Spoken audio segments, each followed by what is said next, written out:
Note, em nenhum momento da sua vida, mesmo um momento infinitesimal, você esteve diante de um mundo estático constituído apenas de presenças corporais.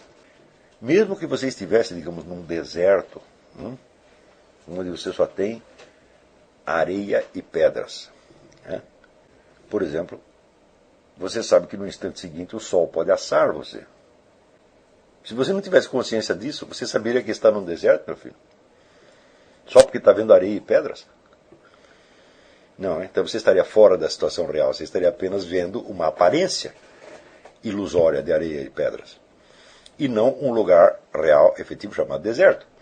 A temperatura, a mudança da temperatura. Você acha que a temperatura vai ficar estática?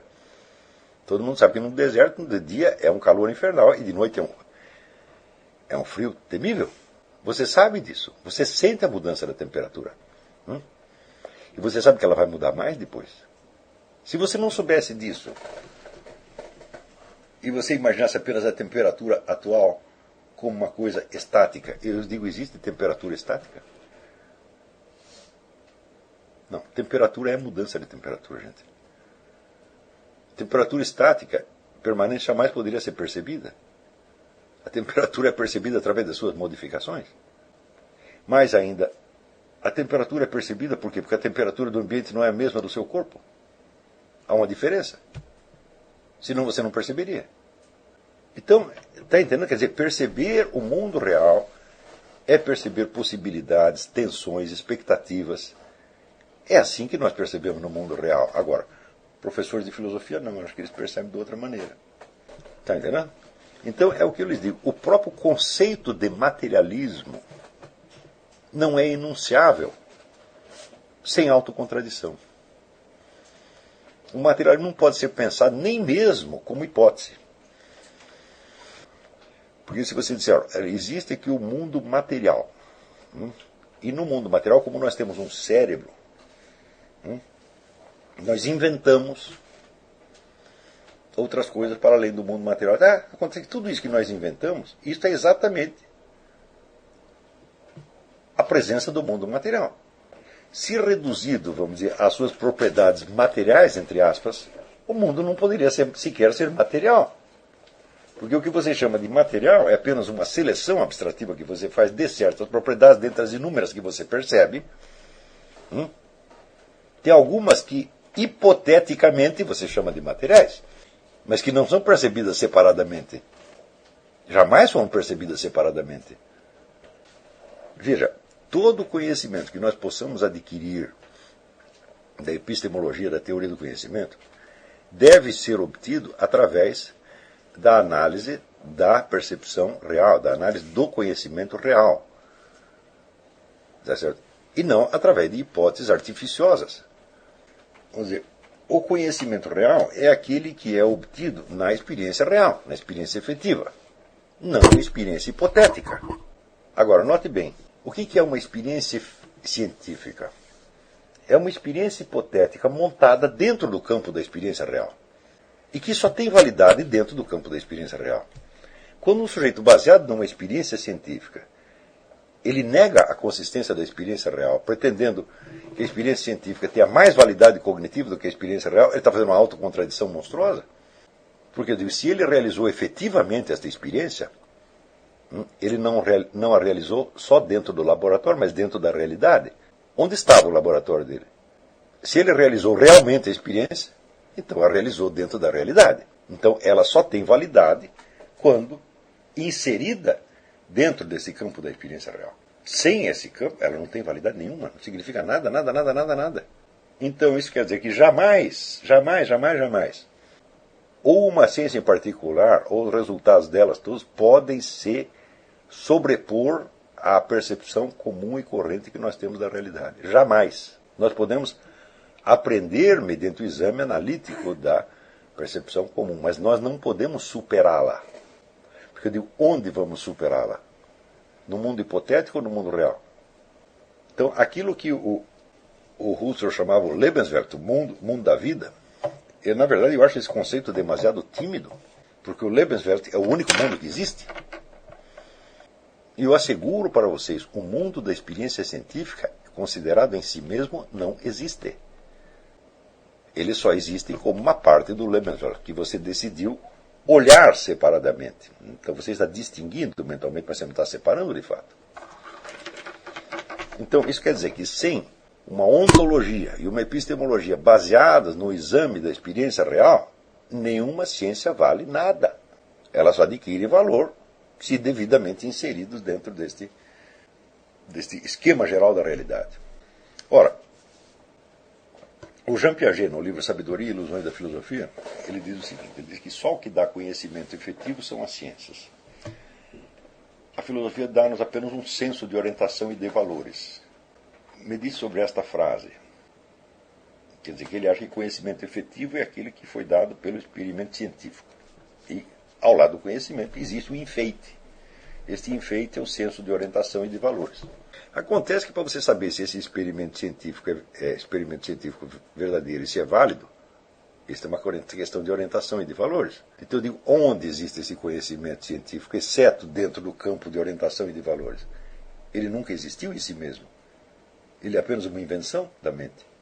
Então, ora, se o senso de orientação que permite você fazer e julgar um experimento científico não é em si mesmo conhecimento, o resultado do experimento científico também jamais poderá ser conhecimento. Ora, cá entre nós, eu sempre considero o Jean Piaget uma besta quadrada. Eu acho que o que ele fez de malefício para a psicologia e a educação é imensurável, tá certo? E é um autor que eu, sinceramente, da primeira à última linha que ele escreveu, eu jogaria no lixo. Tudo. Tá certo? Não sobra nada. Nada. Porque é tão cheio de preconceito, tão cheio de erros monstruosos de observação. Eu digo, olha, não espanta que ele tenha adquirido na educação brasileira a importância que adquiriu, porque o brasileiro só gosta do que não presta. Tá certo? Então, o Jean Piaget, quando ele acerta alguma coisa, ele sempre acerta dentro de um contexto errado. Então, e ele faz isso por quê? Por presunção. É um homem presunçoso, metido. Está entendendo?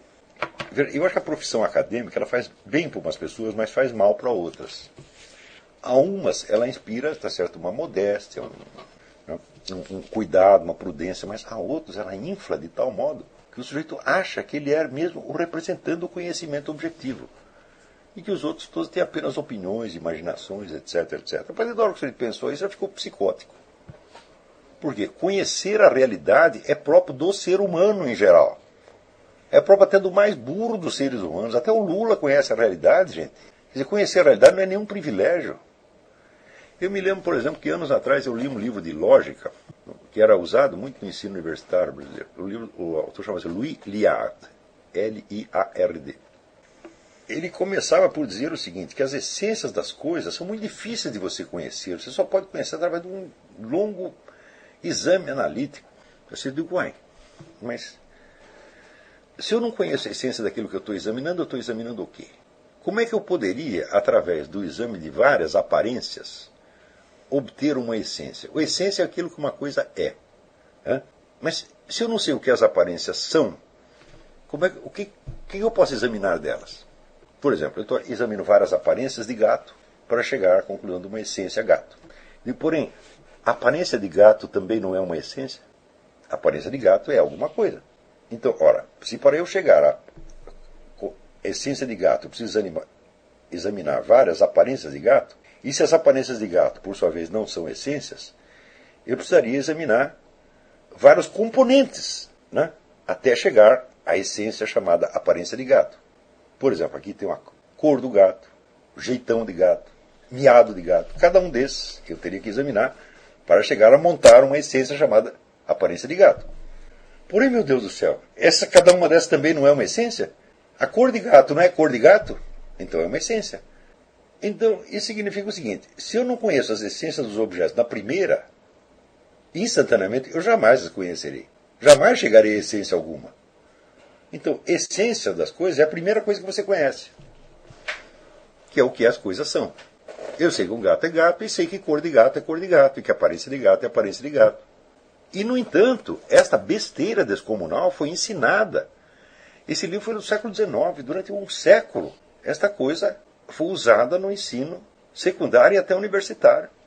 Agora, o que acontece com a cabeça humana quando ela é convencida disso? De que eu não conheço a essência de nada, só conheço aparências.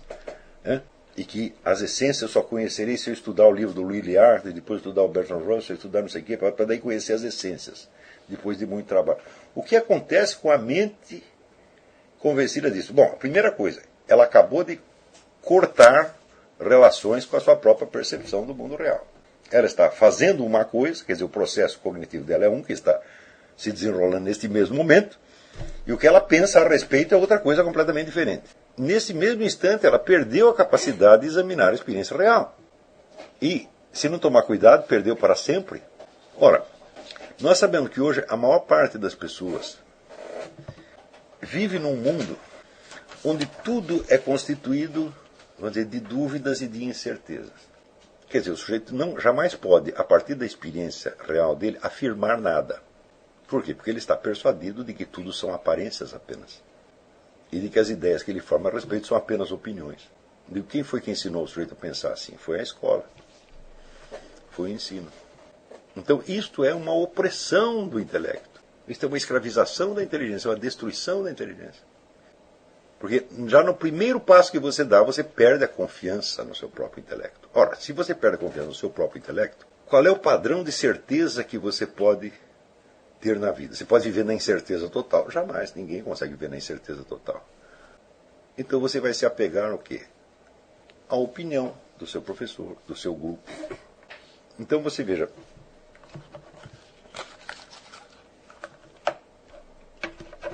hoje em dia quase todas as pessoas dizem que não existem verdades absolutas, que tudo é relativo. Mas experimente discutir, questionar uma única opinião delas. Elas ficam brabíssimas no mesmo instante. Ou seja, o que elas querem dizer é o seguinte: não existe nenhum conhecimento objetivo de nada. A única autoridade sou eu, e o meu grupo, e a minha turma. Então, este é o modo raciocinante que se usa hoje em dia. E é o único que é admitido em todas as discussões públicas. Não pode haver teste objetivo do que quer que seja. Só existe o valor da opinião dominante. Então nós estamos num estado, vamos dizer, de opressão mental como nunca existiu na história humana. E este é o resultado do iluminismo. O iluminismo começa a dizer, não, nós temos que seguir a razão, nós não podemos nos seguir o argumento de autoridade. Passados 2 séculos, eles criaram o argumento de autoridade mais indiscutível, mais inquestionável, mais dogmático que existe no mundo. Onde a simples hipótese de você dizer não já te configura como doente mental. Não há mais teste racional de coisíssima nenhuma. Quer dizer, o culto da razão terminou, vamos dizer, na total destruição da razão, na sacralização da opinião dominante. Experimente, contra uma opinião dominante qualquer, levantar qualquer fato comprovado. Um fato. Você vai dizer que você é louco. Mas isso é assim em todos os domínios. Será que isso é assim só popularmente, só entre os populares, mas existe uma camada de intelectuais que raciocinam independentemente? Fala, não, são justamente os intelectuais que impõem esse tipo de coisa. Agora, se é para aceitar isto, meu filho, então você desista da sua condição de animal racional. Você vai se imbuir, então, do espírito da horda, tá certo? E jamais vai poder enxergar algo com seus próprios olhos. Aquela famosa pergunta do Groucho Marx, afinal, você vai acreditar em mim ou nos seus próprios olhos? Já está respondida de antemão. Tem que acreditar no que dizem, jamais nos seus próprios olhos. Então, o que se criou hoje e o que está sendo imposto ao mundo inteiro, pela mídia praticamente universal, é um conjunto de dogmas absolutamente imbecis que implicam realmente a destruição da inteligência humana. A destruição total e provavelmente irreversível. E por isso que nós estamos atravessando hoje não é um problema histórico, é uma crise de dimensões antropológicas. Se nós não tratarmos de preservar as capacidades cujo exercício essa turma está querendo, de cujo exercício essa turma está querendo nos privar, essas capacidades desaparecerão mesmo. Ora, veja, mesmo as pessoas mais inteligentes, elas, quando elas começam a pensar uma coisa diferente do que sai na mídia, elas ficam aterrorizadas. Elas sentem que ficaram loucas. Sentem que perderam o chão. Mas o que é isto, minha gente? Ao longo de toda a história humana, sempre existiu gente que percebeu que os outros não percebiam. Por exemplo, a famosa... Não é só ser humano, macaco tem essa capacidade. Eu não lembro onde é que eu li esse exemplo, mas é interessante. Por exemplo, tem aqui uma tribo de macacos, os macacos estão acostumados a buscar banana num certo lugar. E tem um macaco mais curioso que descobriu um outro manancial de bananas melhores em maior quantidade em outro lugar. Então, quando todos saem daqui para ir buscar banana, ali ele vai na direção contrária. Esse macaco é imediatamente rejeitado pela tribo. Só que, aos poucos, vai um macaco atrás dele. Os outros também são curiosos, vamos ver o que esse cara vai fazer lá. E daí, no fim, acaba toda a tribo indo buscar banana no outro lugar. Ou seja, os macacos têm essa capacidade. E isso está sendo negado para nós. Note bem, tudo que foi descoberto no mundo, absolutamente tudo, foi descoberto por indivíduos. A descoberta coletiva é impossível. Precisaria um sincronismo maior do que todas as loterias do mundo. Então, quando um sujeito descobre uma coisa, ele descobre uma coisa que os outros não sabem. Tudo foi assim. Mas absolutamente tudo que o ser humano sabe foi assim. Alguém percebeu antes que os outros tivessem percebido. Depois vem um, outro, e outro, e outro, e outro, e no fim todo mundo fica sabendo daquilo. Isso é simplesmente um processo natural. Este processo natural está sendo detido hoje. Vão dizer que as pessoas estão fazendo isso por boa intenção? Claro que não. Os caras que estão nos impondo isso são psicóticos, são gente perigosíssima. Só que estão cheios de dinheiro no bolso. E tem dinheiro para comprar um monte de consciência. E as pessoas servem a isso porque não são capazes de medir as consequências.